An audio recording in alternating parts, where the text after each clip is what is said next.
ناظرین، نبوت کا دعویٰ کرنے والے لوگوں میں کوئی ایک خاص بات ہوا کرتی تھی جس کے ذریعے وہ لوگوں میں اپنی پہچان بنایا کرتے تھے۔ یا تو ان کو زباندانی پر قدرت ہوتی، یا سردار ہوا کرتے تھے، یا پھر ان کو کہانت میں مہارت ہوا کرتی تھی، اور کچھ ایسے بھی تھے جن کو جادو پر دسترس حاصل تھی۔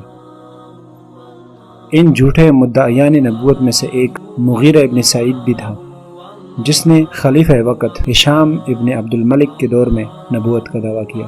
حقائق ٹی وی کے ناظرین، جھوٹے نبی سیریز کے تحت ہم آپ کے سامنے ایک اور ویڈیو لے کر آئے ہیں۔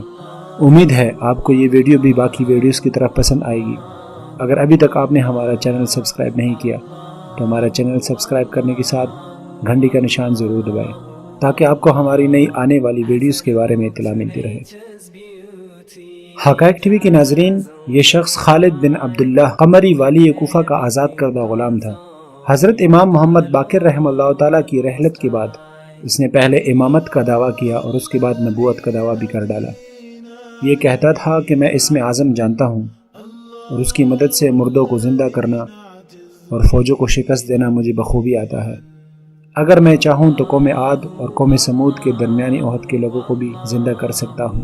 اس کو جادو اور سحر میں کامل دسترس حاصل تھی اور دوسرے طلسمات مثلا نیز نجات وغیرہ بھی جانتا تھا، جس سے کام لے کر لوگوں پر اپنی بزرگی اور عقیدت کا سکہ جماتا تھا۔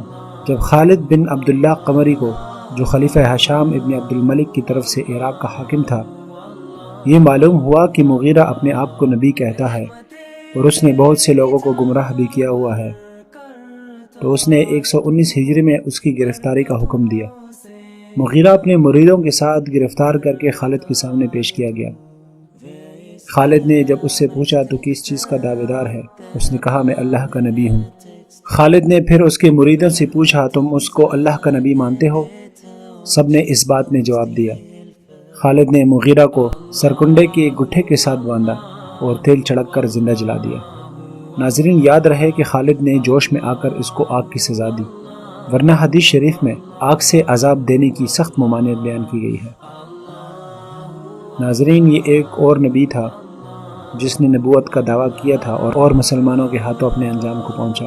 اسی سیریز کو انشاءاللہ ہم آگے بڑھاتے ہوئے ایک اور جھوٹے نبی کا بھی بیان کریں گے۔ تب تک کے لیے اللہ حافظ۔